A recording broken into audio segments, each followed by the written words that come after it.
Hi again. In today's video diary, I'm going to replace my usual end of programme top tips and hacks with a bit of a roundup of some of the things that have appeared in the news over the past few weeks that could be affecting some of us sleeping in our cars and micro campers. So please stick around to the end for this. But don't be disappointed, there will be more top tips in future videos. But first, where are we today? Well, for a start, we're still in February, and I'm hiding away in my wife's workshop to get out of the weather. I'm not telling you something that you don't already know when I state that this winter has been, for a better word, crap. Okay, in the not too distant past, when I was younger, we did used to get real deep snow that lasted for weeks, and not this light dusting we get today, which somehow seems to stop all the traffic. And the weather people always proclaim it's the worst on record. But okay, I guess we've had a little bit more than usual. It's been cold, continuously wet and very windy. So no, I haven't felt the urge to go off camping as yet. I realise I'm repeating myself when I state that my camping is the means to an end. It gets me out there in the fresh air and to see and experience new things. But why go camping in the cold and wet when I have a nice, warm, comfortable home? That being so, I'm really chomping at the bit to get out there, roll on some of that spring weather. However, I'm still going a little bit stir crazy indoors and need to get out. So in the very slight break in the rain that we've got, still bloody freezing, we've decided we need a bit of a break and to go out for a run. Well, despite the weather being more than just a little bit iffy, or shall we say changeable, as it couldn't make up its mind whether to be sunny or just downright squally. It's still early morning, and we thought before starting work, and by way of a change to scopping breakfast in front of the telly, it somehow occurred to us to pop out for some fresh air and an al fresco breakfast and a quick stroll down by the beach.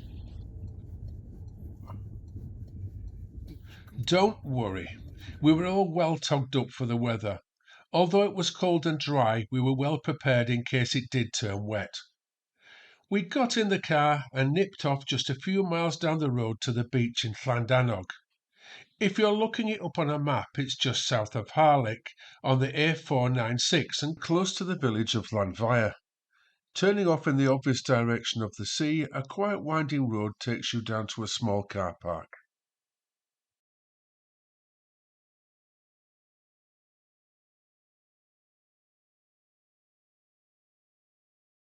Being early morning, there was barely a car there, so we found a location which was quite sheltered, backing off by the sea wall.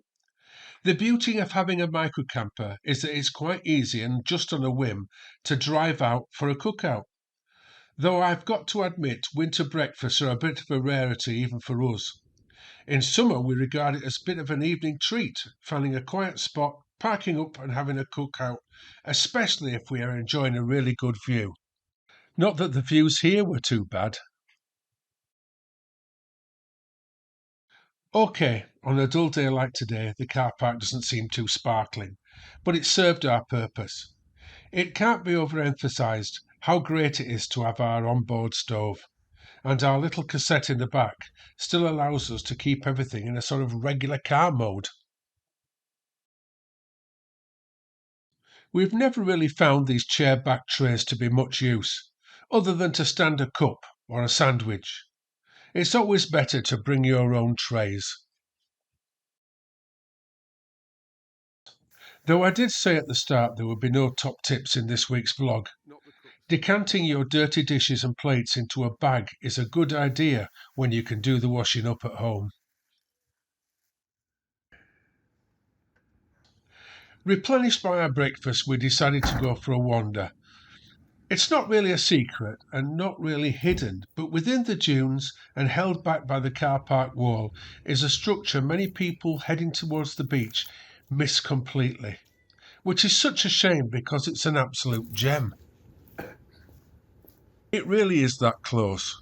Just out of the car park, turn right and it's there. Known as the Church in the Sand, the Church of St Annog is a Grade Wood listed building and may have been founded as far back as 435 AD. And we can safely say that St Annog Church, or at least its foundations, are one, if not the oldest in Britain. Although this church is quite small, the original structure would have been much smaller and probably made from stones carried up from the beach, but with oak beams and a thatched roof. The present building was built in the Middle Ages. Despite its size, it's still an impressive structure, and I have to say the stonework reminds me of the films of my youth, such as Ivanhoe. I am in no way religious, but this church is fascinating, and despite the day, it felt quite warm and inviting. If you do visit, take care. Some of the beams are quite low. Ouch!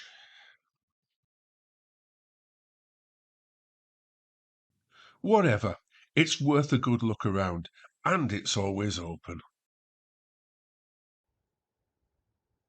At the other end of the car park is what most people come down here for. The path cut through the sand dunes and down to the beach. We feel very blessed to be living on the coast. It's great when on a whim you can just nip down to the beach, and even on a cold day like today, it's sort of magnetic.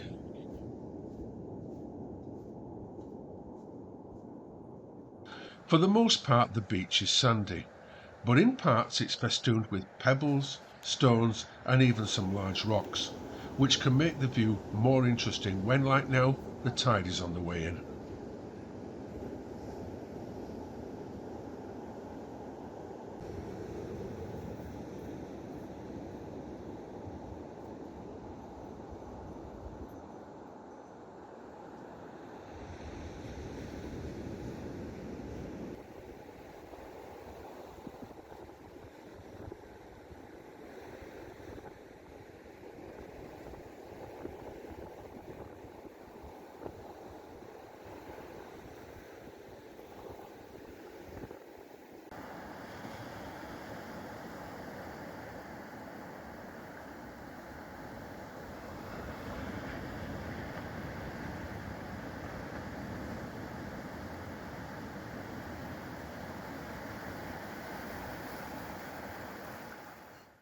Well, I hope you enjoyed our little venture out into the cold.